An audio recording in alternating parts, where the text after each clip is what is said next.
A meeting scheduled for Monday between Agriculture Minister Chen Chi-chung and an environmental group pushing for a referendum for protecting algae reefs was abruptly called off on Sunday.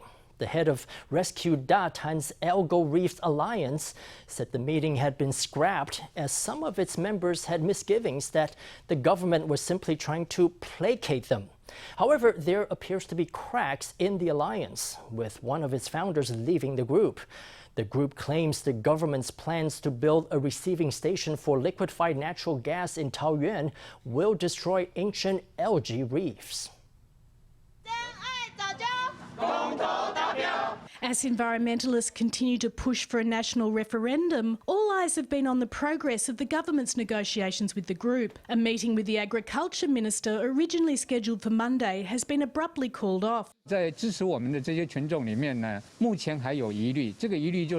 were still some misgivings among our supporters. These misgivings are because we have been meeting with the President for years and have been constantly proposing various alternative plans, all of which have been rejected by the developers. And now we're talking about another meeting? Considering that we haven't submitted the referendum petition, it's really not suitable for us to meet at this time.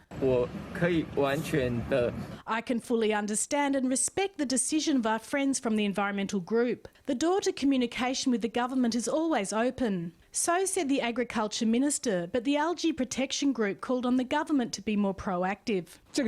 Suspension of work is not something you resolve through discussions. Although we won't be meeting, you can take the initiative to show some goodwill when you know what the situation is like. The Alliance's decision to cancel the meeting with Minister Chen has revealed cracks within the environmental group's leadership. One of the campaign's founders, He Zhongshun, has decided to quit.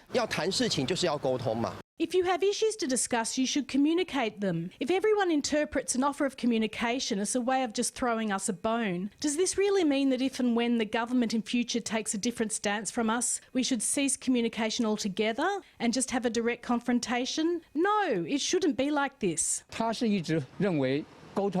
He has always believed that communication is the way to solve problems. I personally don't object, but now that the current situation has changed, we made this decision internally. Of course, Mr. He has his own ideas, but we are still very grateful to him. Despite his withdrawal from our decision-making circles, we still welcome him back any time. It is obvious that this confrontation between algae reef-loving environmentalists and the government won't go away soon.